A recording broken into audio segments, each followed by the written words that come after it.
ఎకరాలు సాగైతే అధ్యక్ష ఈ సంవత్సరం 2,08,67,000 ఎకరాలు అంటే 59% అదనంగా సాగు సాధించాం అధ్యక్ష. వానకాలంతో పోటీ పడేలా యాసంగి సాగు జరుగుతూ ఉంది. పక్క రాష్ట్ర కూలీలు వచ్చి ఇవాళ తెలంగాణలో ఉపాధి పొందుతున్నటువంటి పరిస్థితి అధ్యక్ష. గత సంవత్సరం వరి ఉత్పత్తి 2,58,16,487 మెట్రిక్ టన్నులకు పెరిగింది అధ్యక్ష. పౌర సరఫరాల సంస్థ ద్వారా 2014-15లో 24 లక్షల మెట్రిక్ టన్నుల ధాన్యం సేకరిస్తే 2020-21లో 1,41,00,000 మెట్రిక్ టన్నుల ధాన్యం సేకరించాం అధ్యక్ష. 2014-15లో 3,392 కోట్ల విలువైన ధాన్యం మాత్రమే కొనుగోలు చేస్తే ఇప్పుడు అదే సంస్థ గత సంవత్సరం 27,037 కోట్ల విలువైనటువంటి ధాన్యాన్ని కొన్నది అధ్యక్ష. అంటే 483% వడ్ల కొనుగోలులో వృద్ధి సాధించిన అధ్యక్ష. 9 ఏళ్లలో రైతుల నుంచి 1,34,768 కోట్ల విలువైన ధాన్యాన్ని కొనుగోలు చేసిన అధ్యక్ష. ఇది నిజం కాదా అధ్యక్ష? అన్ని రకాల పంటలు కలిపి మేము అధికారంలోకి వచ్చిన నాడు కోటి మెట్రిక్ టన్నుల పంట దిగుబడి వస్తే ఇవాళ 4 రెట్ల అధ్యక్ష 4 కోట్ల మెట్రిక్ టన్నుల పంట దిగుబడి వచ్చింది అధ్యక్ష. ఇరిగేషన్లో దాదాపు వాళ్ళ విజ్ఞత లేకపోతే వాళ్ళకు వదిలేద్దాం. మీరు కొద్దిగా నిశ్శబ్దంగా పీపుల్ ఆర్ అబ్జర్వింగ్. వాళ్ళ విజ్ఞతకు వదిలేద్దాం. స్పీకర్ గారు సభానాయకుడు చూసుకుంటారు. ఎల్ఏ మినిస్టర్ గారు కంట్రోల్ చేసుకోవాలి అధ్యక్ష. నిజాలు చెప్తుంటే వినే ఓపిక లేకపోతే ఎట్లా అధ్యక్ష? వాళ్ళకు మీరు కన్క్లూడ్ చేయండి ప్లీజ్ అధ్యక్ష. 15 నిమిషాలు అధ్యక్ష, 15 minutes అధ్యక్ష. ఇరిగేషన్ లో దాదాపు అధ్యక్ష 200 TMCల కొత్త రిజర్వాయర్ల సామర్థ్యాన్ని ఇలా మేము రాష్ట్రంలో ఏర్పాటు చేసినాం అధ్యక్ష. 200 TMCలు అంటే TMCల రిజర్వాయర్లు కొత్తగా ఈ రాష్ట్రంలో రావాలంటే దానికి డబ్బు ఖర్చు కాదా అధ్యక్ష? ఒక కాళేశ్వరం కానీ, పాలమూరు ఎత్తిపోతల పథకం కానీ, మిడ్మానేర్ కానీ, గౌరవెల్లి కానీ, కల్వకుర్తి, నెట్టంపాడు, భీమా, తుమ్మిళ్ళ ఈ పెండింగ్ ప్రాజెక్టులను పూర్తి చేయడం దాదాపు 200 TMCల కొత్త రిజర్వాయర్ల సామర్థ్యం తెచ్చినాం అధ్యక్ష. అదేవిధంగా విద్యుత్ స్థాపిత సామర్థ్యం 7,778 మెగావాట్ల నుంచి 18,567 మెగావాట్లకు పెంచిన అధ్యక్ష. కొత్తగా 33 జిల్లా కలెక్టరేట్లను 1,649 కోట్ల రూపాయలతో చేపట్టి 25 కలెక్టరేట్లు పూర్తి చేసిన అధ్యక్ష. రోడ్లు అధ్యక్ష కొత్తగా 8,218 కిలోమీటర్ల డబుల్ లైన్ రోడ్లు, 321 కిలోమీటర్ల 4 లైన్ రోడ్లు, 39 కిలోమీటర్ల 6 లైన్ రోడ్లు, 382 బ్రిడ్జిలు పూర్తి చేసి ఈ రాష్ట్రానికి ఆస్తిని క్రియేట్ చేసిన అధ్యక్ష. గురుకులాల అధ్యక్ష ఆ రోజు కాంగ్రెస్ పాలనలో 293 గురుకులాలుంటే 1,022 గురుకులాలకు పెంచిన అధ్యక్ష. అంగరంగ వైభవంగా 1,200 కోట్లతో యాదాద్రి దేవాలయం కట్టినాం. ఈ రాష్ట్రంలో దేవాలయాల అభివృద్ధికి 2,800 కోట్లు ఖర్చు పెట్టాం. ఐటీ ఉత్పత్తులు 57,000 కోట్ల నుంచి 2,41,000 కోట్లకు 4 రెట్లు పెంచినాం అధ్యక్ష. ఐటీ ఉద్యోగాలు 3,23,000 నుంచి 9 లక్షలకు దాదాపు 3 రెట్లు ఐటీ ఉద్యోగాలు పెంచాం అధ్యక్ష. మెడికల్ హెల్త్ డిపార్ట్మెంట్ లో నీతి ఆయోగ్ ఆ రోజు 11వ ర్యాంక్ ఇస్తే ఇవాళ 3వ ర్యాంక్ వచ్చింది అధ్యక్ష. మాతృ మరణాలు 92 నుంచి 43కు తగ్గించాం. శిశు మరణాలు 39 నుంచి 21కి తగ్గించాం. ఐసీయూలు 5 నుంచి 80కి పెంచాం. డయాలసిస్ సెంటర్లు 3 నుంచి 82కి పెంచాం. 500 బస్తీ దవాఖానాలు పెట్టాం. ఇలా బ్రహ్మాండంగా వరంగల్ హెల్త్ సిటీ, టిమ్స్ ఆసుపత్రులు కట్టాం. మిషన్ భగీరథ ప్రతి ఇంటికి స్వచ్ఛమైన శుద్ధి చేసిన త్రాగునీరు అందించి ఫ్లోరైడ్ రహితంగా ఈ రాష్ట్రాన్ని మార్చాం. వర్షాకాలంలో అంటురోగాలు లేకుండా ప్రజల జీవన ప్రమాణాలు పెంచాం. మిషన్ కాకతీయ ద్వారా చెరువులు బాగా చేసి ఇవాళ నీటి సామర్థ్యాన్ని పెంచాం. ఆయకట్టును పెంచాం. పోలీస్ కమాండ్ కంట్రోల్ ను మన జిల్లాల్లో పోలీస్ కేంద్రాలు కట్టాం. గ్రౌండ్ వాటర్ టేబుల్ ఈ రోజు 56% గ్రౌండ్ వాటర్ టేబుల్ పెరిగింది. ఇవాళ గ్రౌండ్ వాటర్ దేశంలోనే అత్యధికంగా పెరిగినటువంటి రాష్ట్రం ఇవాళ తెలంగాణ రాష్ట్రం అధ్యక్ష. ఒక 10 నిమిషాలు ప్లీజ్ అధ్యక్ష. ఇవాళ వెలకట్టలేని సామాజిక మార్పులు అధ్యక్ష. మిషన్ భగీరథలో ఫ్లోరోసిస్ ఇవాళ మటుమాయమైంది. మైళ్ళ దూరం ప్రయాణించి నీళ్లు మోసే బాధలు తప్పాయి. నిరంతర కరెంటు సరఫరాతో ఇన్వర్టర్లు, కన్వర్టర్లు, జనరేటర్లు మూలన పడ్డాయి. అర్ధరాత్రి పొలాలకు నీళ్లు వెళ్లి పెట్టే బాధలు తప్పాయి. పాము కాట్లు లేవు, కరెంటు షాకులు లేవు. రైతులకు మనోవేద లేకుండా చేశాం. ఎంతో మంది ప్రాణాలు కాపాడాం. వీటన్నిటికి విలువ ఎలా కట్టాం అధ్యక్ష? నీళ్లు, కరెంటు సమస్యలు లేకపోవడంతో, రైతు బంధుతో, అన్నదాతకు భరోసా ఇచ్చే చర్యలు తీసుకోవడంతో రైతుల జీవితాల్లో ఇప్పుడిప్పుడే వెలుగు వస్తా ఉంది. ఇలా భూముల విలువ కూడా ఎంత పెరిగింది అధ్యక్ష? ఇక్కడ ఉండే ఎమ్మెల్యేలకు కూడా చాలా మందికి భూములు ఉన్నాయి. 2014కు ముందు ₹1,00,000 ₹2,00,000 ధర లేని భూములు ఇవాళ పెద్ద ఎత్తున పెరిగింది అధ్యక్ష. అధ్యక్ష జస్ట్ ఐ విల్ కంక్లూడ్ అధ్యక్ష. అధ్యక్ష ఈరోజు ఒక విషయం అధ్యక్ష, ఐఎమ్ ట్రైంగ్ టు కంక్లూడ్ అధ్యక్ష. ఇవాళ ముఖ్యమంత్రి గారు ప్రాజెక్టులు కట్టినా, ప్రగతి భవన్ కట్టినా ప్రజల కోసమే కట్టినాం అధ్యక్ష. కానీ వీళ్ళు ఏం చేసిందంటే అధ్యక్ష, ప్రాజెక్టుల మీద దుష్ప్రచారం, చివరికి ప్రగతి భవన్ మీద కూడా దుష్ప్రచారం చేసినారు. సరే, మొన్న గౌరవనీయులు బట్టి విక్రమార్క గారు ప్రగతి భవన్లో గృహప్రవేశం చేసినారు. చాలా సంతోషం, వారికి నా శుభాకాంక్షలు. అయితే అధ్యక్ష, గతంలో ఇదే నాయకులు ఏమని చెప్పింది అధ్యక్ష, ప్రగతి భవన్లో 150 గదులు ఉన్నాయని, బుల్లెట్ ప్రూఫ్ బాత్రూమ్లు ఉన్నాయని, 250 సీట్లున్న సినిమా థియేటర్లు ఉన్నాయని, స్విమ్మింగ్ పూల్లు ఉన్నాయని చెప్పిండ్రు. మరి ఇప్పుడు బట్టి గారు చెప్పాలి ఎన్ని రూములు ఉన్నాయో, స్విమ్మింగ్ పూల్లు ఉన్నాయా, ఏమున్నాయో ఇప్పుడు బట్టి గారు సమాధానం చెప్పాలి. అధ్యక్ష, మా నాయకుడు తన కోసం ఆలోచించలే. మొన్న ఆసుపత్రి నుంచి డిశ్చార్జ్ అయితే కనీసం ఆయన ఒక ఉండడానికి ఇల్లు కూడా కట్టుకోలే అధ్యక్ష. ఎమ్మెల్యేగా ఉన్నప్పుడు 500 గజాల స్థలంలో కట్టుకున్న ఇంటికి, అదే పడావుబడ్డ ఇంటికి సున్నం వేసుకొని తిరిగి ఆ ఇంటికే పోయి ఉన్నటువంటి ఇవాళ నిజాయితీ మా ప్రభుత్వాన్ని, మా కేసీఆర్ అధ్యక్ష. ఇవాళ కాళేశ్వరం విషయంలో కానీ, మేడిగడ్డ విషయంలో కూడా ఇదే బురద చల్లే ప్రయత్నం చేస్తూ ఉన్నారు. నేను చూస్తూ ఉన్నా, ఇవాళ ఉత్తమ్ కుమార్ రెడ్డి గారు వారు చాలా సందర్భాల్లో వారు కానీ వీళ్ళ నాయకులు కానీ చెప్తా ఉన్నారు. ఏమని చెప్తున్నారు? మేము సిట్టింగ్ జడ్జితో విచారణ జరుపుతామని చెప్తున్నారు. అధ్యక్ష, ఐ డిమాండ్ వెంటనే సిట్టింగ్ జడ్జితో విచారణ జరపండి. అధ్యక్ష, బంగారాన్ని నిప్పుల్లో దాన్ని కాల్చితేనే దాని మేలిమి బయటపడుతుంది. నిజమేందో ప్రజలకు తెలవాలి, బంగారం ఏందో కంచేందో ప్రజలకు అర్థమవుతుంది. నేను ఒకటే కోరుతా ఉన్నా ఇలా, ఎందుకంటే అధ్యక్ష గతంలో ఒక నిమిషం అధ్యక్ష, దయచేసి కంక్లూడింగ్ జస్ట్ 3 minutes అధ్యక్ష. దాదాపు 80,000 కోట్లు ఖర్చయిన కాళేశ్వరానికి 1,00,000 కోట్లకు ఇలా అవినీతి జరిగిందని చేసిన వీళ్ళ అవినీతి ప్రచారం గోబల్స్ గా పెద్ద ఎత్తున ప్రచారం చేశారు అధ్యక్ష. దురదృష్టవశాత్తు ప్రజలు కూడా కొంత నమ్మిండ్రు అధ్యక్ష. ఇవాళ నిజం నిలకడమే తెలుస్తుంది. తప్పకుండా ఇవాళ మీరు మేడిగడ్డ మీద వేస్తారా, సుందిల మీద వేస్తారా, సిట్టింగ్ జడ్జితో విచారణ తక్షణమే వేయండి. మేము రెడీగా ఉన్నాం. మా నిజాయితీ బయటకు వస్తుంది. మేము ఎలాంటి తప్పులు చేయలేదు కనుక నిజాలు ప్రజలకు తెలవాలంటే విచారణ జరపాలి, వెంటనే వేయాలని కూడా. Leader of the house speaker sir, మాజీ మంత్రివర్యులు హరీష్ రావు గారు 5 సార్లు శాసనసభ్యుడిగా, నా తెలిసక్క లెక్కలు 5 సార్లు, ఆయన ఏదో దొంగ లెక్కలు కలుపుకొని వేయడని చెప్తుంటాడు. కానీ ఆయన ఎన్నికైందే 2005, 2009, 2014, 2018, 2023. ఇంకా అన్ని రాసుకోండి, బై ఎలక్షన్స్ రాసుకోండి, వాళ్ళ మామ గెలిచినవి కూడా ఆయన దాంట్లో రాసుకోండి, ఏం అభ్యంతరం లేదు. వారు వివిధ హోదాలలో వారు పనిచేయడం జరిగింది. 2014 నుంచి 2018 వరకు వారే సాగునీటి పారుదల శాఖ మంత్రిగా పనిచేసిండ్రు.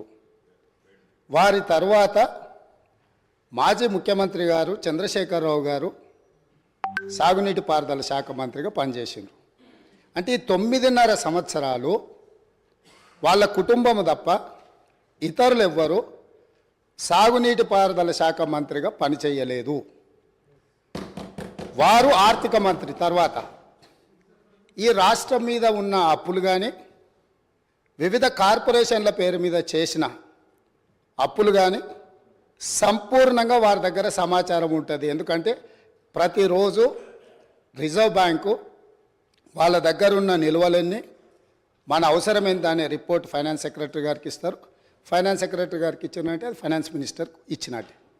ఇప్పుడు నేను వారు పదే ఎన్నికల సందర్భంలో కాళేశ్వరం ప్రాజెక్టు అంచనాలే 80,000 కోట్లు, 1,00,000 కోట్ల అవినీతి జరిగిందని ఎట్లా అంటారు? వీళ్ళు లీడర్లు కాదు, వీళ్ళు రీడర్లు, రాసిచ్చింది మాత్రమే చదువుతారని చెప్పి ప్రజల్ని మభ్యపెట్టడానికి శాయశక్తుల్లో వాళ్ళ కుటుంబం అంతా ప్రయత్నం చేసిండ్రు. సరే, మేమేం చెప్పినాం, వాళ్ళు ఏం చెప్పినారు, ప్రజల అనేది పక్కన పెడితే వాస్తవాలు అనేటివి కొన్ని ఉంటాయి. ఆర్థిక శాఖ ఉన్నది ఈరోజు. ఆర్థిక శాఖకు మొన్నటి వరకు పనిచేసిన మంత్రి గారు పేజీ నెంబర్ 21 వారు చూసుకోవాలి తమరి ద్వారా, మిగతా సభ్యులు కూడా. ఇప్పుడు ప్రభుత్వం ఇచ్చిన నివేదిక ఏదైతే ఉందో పేజీ నెంబర్ 21లో ప్రభుత్వ హామీతో ఎస్పీవీల ద్వారా సేకరించబడి ప్రభుత్వమే చెల్లింపులు చేయబడతాయి అని చెప్పిన దాంట్లో మొట్టమొదటి Kaleshwaram irrigation project corporation limited sanctioned loan 97,000 కోట్ల 449 97,449 కోట్ల రూపాయలు రుణం మంజూరైంది. ఇందులో లోను విడుదలయ్యింది 79,287 కోట్ల రూపాయలు. నేనిప్పుడు తమరి ద్వారా ఆర్థిక మంత్రి గారిని సూటిగా ప్రశ్నించదలుచుకున్నా. మాజీ వాళ్ళు అనుకోవాలి ఆ భ్రమలలోనే ఉంటే బయటికి పోతారు. అయితే ఈరోజు అధికారిక లెక్కలు ఇవి కార్పొరేషన్ ద్వారా లోన్లు చేయబడిన అప్పు 97,449 కోట్లు. ఇవి కాకుండా కాళేశ్వరం ప్రాజెక్టుకు రాష్ట్ర ప్రభుత్వం ఖర్చు పెట్టింది. వాటి వివరాలను కూడా తీసుకొని మేము ఇస్తాము. ఈరోజు వారు సభను మళ్ళీ మీ ముందు తప్పుదో పట్టిస్తున్నారు కాబట్టి సభలో సంపూర్ణమైన సమాచారంతో అనుభవంతో ఆ సభ్యులు మాట్లాడితే మాకు ఎలాంటి అభ్యంతరం లేదు. కానీ సభ ద్వారా తెలంగాణ రాష్ట్ర ప్రజలని తప్పుదోవ పట్టించి కాళేశ్వరం అద్భుతం అని చెప్పుకునే ప్రయత్నం ఏదైతే చేస్తుండ్రో ఈ సభ ఇచ్చిన అవకాశాన్ని దుర్వినియోగం చేయడం అనేది ఇది దుర్మార్గమైన చర్య. కాళేశ్వరం ప్రాజెక్టు పూర్తి అంచనాలు నేను ఆర్థిక శాఖకు ఆదేశాలు ఇచ్చిన.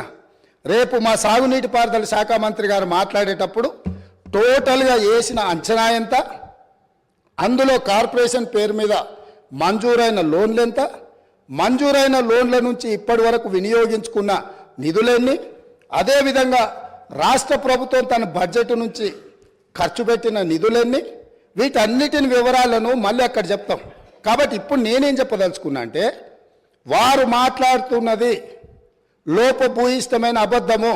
కాళేశ్వరం ప్రాజెక్టు యొక్క అంచనాలు 80,000 కోట్లు కాదు, లోన్లే 97,449 కోట్ల రూపాయలు ఆల్రెడీ లోన్లు మంజూరు తెచ్చుకున్నారు. రాష్ట్ర ప్రభుత్వం ఖర్చు పెట్టింది. మొత్తానికి వీళ్ళు వేసి అంచనా లెక్కలేస్తే అది ఎక్కడికో వెళ్తుంది. అదొకటి అధ్యక్ష. రెండవది, ఇంతకుముందు మంత్రులు జూపల్లి కృష్ణారావు గారు మాట్లాడబోతుంటే పాపం వారిని దబాయించే ప్రయత్నం చేస్తున్నారు. నేను 2 విషయాలు ఇక్కడ చెప్పదలుచుకున్నా. ఆర్థిక మంత్రి గారే కాళేశ్వరం మీద పెట్టిన నివేదికలో, రాష్ట్ర ప్రభుత్వం ఇచ్చిన నివేదికలో వీళ్ళు చెప్పింది కాళేశ్వరం ప్రాజెక్టు కట్టడం ద్వారా ఆ నీళ్లు రైతులకు అమ్ముతాము, ఆ నీళ్లు ఇండస్ట్రీస్కి అమ్ముకుంటాము, ఇట్లా ఈ ప్రాజెక్టు ద్వారా నీళ్ళన్నీ పైసలకే అమ్ముతాం, ఉచితంగా ఎవరికి ఇయ్యము. వ్యవసాయంతో సహా ఏం చూపించిండ్రు? ఒక్క సంవత్సరానికి ఆదాయం 5,199 కోట్ల రూపాయల ఆదాయం వస్తుంది. కాళేశ్వరం ప్రాజెక్టు కట్టి వ్యవసాయానికి నీళ్ళు అమ్ముతాం, పరిశ్రమలకు నీళ్ళు అమ్ముతాం, తాగడానికి నీళ్ళు అమ్ముతాం, మొత్తం వ్యాపారమే చేస్తాం. మా ప్రభుత్వం ఉన్నదే వ్యాపారం చేయడానికి. మా ప్రభుత్వం సేవ చేయదు, మా ప్రభుత్వం ప్రజలకు సహాయం చేయదు, వ్యాపారం చేస్తాము. ఆ వ్యాపారం ద్వారా 5,199 కోట్ల రూపాయల ఆదాయం వస్తుందని చూపించి వీళ్ళు ఈ అప్పులు చేసింది. ఈ సంతకాలు పెట్టింది ఎవరు? ఈరోజు అక్కడ కూర్చొని మాట్లాడుతున్న మాజీ ఆర్థిక మంత్రి గారు. ఇది మొదటి విషయం. రెండవది, మిషన్ భగీరథ. మిషన్ భగీరథ మీద కూడా ఈరోజు మేము ఇంటింటికి నల్లాలు ఇచ్చినాం. అసలు మీరు పుట్టినప్పుడు ఇటు ఉన్నోళ్ళని అందరిని అడుగుతున్నా, వారిని కూడా అడుగుతున్నా. 2014 కంటే ముందు మన మంచినీళ్ళు తాగలేదా అధ్యక్ష? మన గ్రామాలలో నల్లాలు లేవా? మన గ్రామాలలో నీళ్ళ ట్యాంకులు లేవా? వీరొచ్చినాకనే శివుడి తల మీద ఉన్న గంగను భూమి మీదకి తెచ్చి, భూమి మీద ఉన్న గంగను కాళేశ్వరంలోకి పారిచ్చి, కాళేశ్వరం ఉన్న గోదావరి జలాలను మన ఇంట్లల్లో నల్ల ద్వారా ఇచ్చి మన జీవితాలు ధన్యమైనట్టు, అదేదో వీళ్ళు అద్భుతం చేసినట్టు, అదేదో ఉచితంగా ఇస్తున్నట్టు, ఈ ఉచితంగా ఇవ్వడం ద్వారా తెలంగాణనే దేశానికి నెంబర్ వన్గా ఆదర్శంగా ఉన్నట్టు ఈ సభలో నించొని బయట రాజకీయ ఉపన్యాసాలు ఏమి ఇచ్చుకున్నా మనకేం అభ్యంతరం లేదు అధ్యక్ష. కానీ సభను మిస్లీడ్ చేసే విధంగా శాసనసభ వ్యవహారాల శాఖ మంత్రిగా గతంలో పనిచేసి ఆ అనుభవాన్నంతా ఉపయోగించి సత్యదూరమైన వార్తల్ని ఇక్కడ చెప్పడానికి ప్రయత్నం చేస్తున్నాడు. అందుకే మిషన్ భగీరథ మీద కూడా నేను చెప్పదలుచుకున్నా అధ్యక్ష. ఇది 2019-2020 సంవత్సరంలో వీళ్ళు రూరల్ హౌస్ హోల్డ్కి అమ్మడం ద్వారా 1030 కోట్లు సంపాదిస్తామని, మున్సిపల్ కార్పొరేషన్లో ఉండే ప్రజలకు నీళ్ళు అమ్మడం ద్వారా 169 కోట్లు సంపాదిస్తామని, అదేవిధంగా మున్సిపల్ రిక్వైర్మెంట్ ఇతర అవసరాలకు 360 కోట్లు సంపాదిస్తామని, అదేవిధంగా ఇండస్ట్రియల్ అవసరాలకు అంటే పరిశ్రమల అవసరాలకు అమ్మి 4147 కోట్ల రూపాయలు, మొత్తం కలిపి 5706 కోట్ల రూపాయలు ప్రతి సంవత్సరం మిషన్ భగీరథ మీద మాకు ఆదాయం వస్తుంది, మేము ఈ ఆదాయం ద్వారా మీకు అప్పులు తిరిగి చెల్లిస్తామని చెప్పి ఈరోజు బ్యాంకులను మభ్యపెట్టి తప్పుడు నివేదికలు ఇచ్చి లోన్లు తెచ్చిండ్రా? మాజీ ఆర్థిక మంత్రి గారు చెప్పాలి. లేదు, నిజంగానే ప్రజల దగ్గర వసూళ్లు చేసి తాగునీళ్లను సాగునీళ్లను వ్యాపారంగా మార్చి వ్యాపార ఆట వస్తువుగా నీళ్లను మార్చి ప్రజల సెంటిమెంటును, తెలంగాణ ఉద్యమంలో వాళ్ళ పార్టీ చెప్పింది నీళ్లు నిధులు నియామకాలు, నీళ్ళే మొదటి సింహభాగం వాళ్ళ ఉద్యమం, వాళ్ళ నాడు వాళ్ళ పార్టీ చెప్పుకున్నది.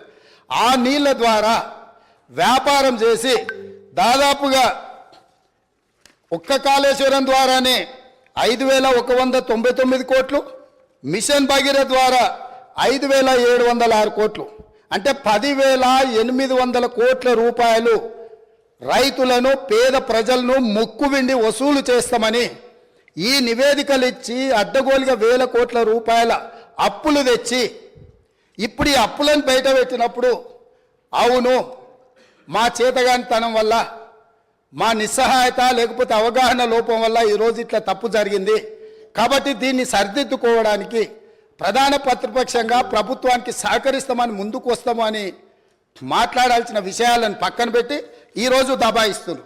ఇంకొకటి అధ్యక్ష, ఇంతకుముందే వారు మాట్లాడుతూ తెలంగాణ టీఎస్ఐఐసి ద్వారా ఏవైతే లోన్లు ఉన్నాయో వాళ్ళే కట్టుకుంటారు, మాకేం సంబంధం లేదు అని, అసలు మేము కట్టాల్సిన పనే లేదని మాజీ ఆర్థిక మంత్రి గారు ఇదే సభలో అక్కడి నుంచో చెప్పింది. వారు ప్రవేశపెట్టిన నివేదిక అధ్యక్ష, ఇది నేను ఎక్కడి నుంచి తీసుకురాలే. 31 జనవరి 2023 టీఎస్ఐఐసి హడ్కో లోన్లకు వీటన్నిటికీ మేము గ్యారంటీ ఇచ్చి మేము కడతామని చెప్పి వాళ్ళు ఇచ్చిన నివేదిక. అంటే ఈరోజు ఏ కార్పొరేషన్ల ద్వారా లోన్లు తెచ్చినా పర్టికులర్గా వారు టీఎస్ఐఐసికి సంబంధించిన నిధులు మేము చెల్లించాల్సిన అవసరం లేదు, ప్రభుత్వానికి సంబంధం లేదు, వాళ్ళే చెల్లిస్తారు అనేది అయితే చెప్పిండో వారు సత్యదూరమైన అంశాలను ఇక్కడ ప్రస్తావించారు. కాబట్టి ఈరోజు వారు ఇచ్చిన నివేదికనే ఇతరులు ఎవరో ప్రవేశపెట్టిండ్రు, వారికి సంబంధం లేదు, వారు చూడలేదు, వారికి అవగాహన లేదు అని అంటే మనకి ఎవరికి అభ్యంతరం లేదు. కానీ వారు ఇచ్చిన నివేదికనే తప్పుదోవ పట్టించి ఈరోజు వారు లేదు లేదు నేను మాట్లాడిందంతా గతంలో చెప్పింది ఒక రకము, ఇప్పుడు చెప్తున్నది ఇంకొక రకం అని చెప్పి వారు మాట్లాడే ప్రయత్నం చేస్తారు.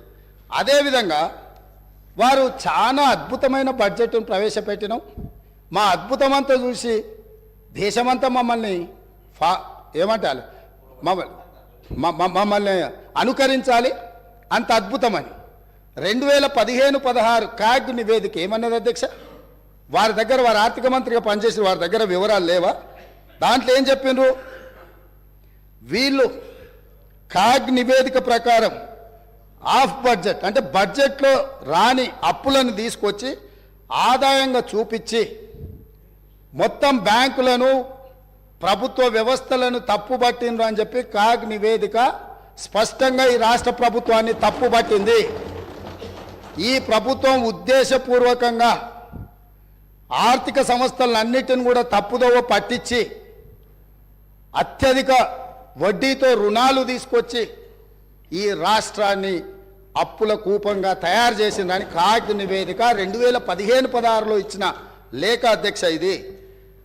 అదేవిధంగా బడ్జెట్ తయారీలోనే లోపాలు ఉన్నాయని 2018-19లో అసలు మీరు తయారు చేస్తున్న బడ్జెట్లోనే లోపభూయిష్టంగా ఉన్నది. మీ విధానాన్ని మార్చుకోండి, మీ విధానాన్ని మార్చుకోవడం ద్వారా రాష్ట్రానికి మేలు జరుగుతుందని చెప్పి స్పష్టంగా కాగు మొట్టకాయలు వేసింది ఆనాటి ప్రభుత్వాన్ని.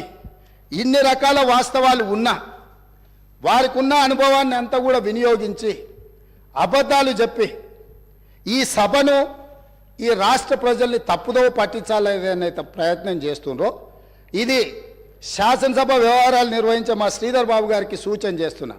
సభను తప్పుదోవ పట్టించే విధంగా సభ్యులు ఎవరైనా మాట్లాడితే ఆధారాలు లేని వివరాలను అన్నిటిగా ఆధారాలుగా ఉన్నట్టుగా చిత్రీకరించి సభలో తప్పుడు సమాచారాన్ని ఒకవేళ ప్రవేశపెడితే శాసనసభ వ్యవహారాలలో ఏ రకమైన చర్యలు తీసుకోవాలనో వాటిని ఒక్కసారి పరిశీలించాల్సిందిగా తమరి ద్వారా వారికి నేను విజ్ఞప్తి చేస్తున్నా అధ్యక్ష.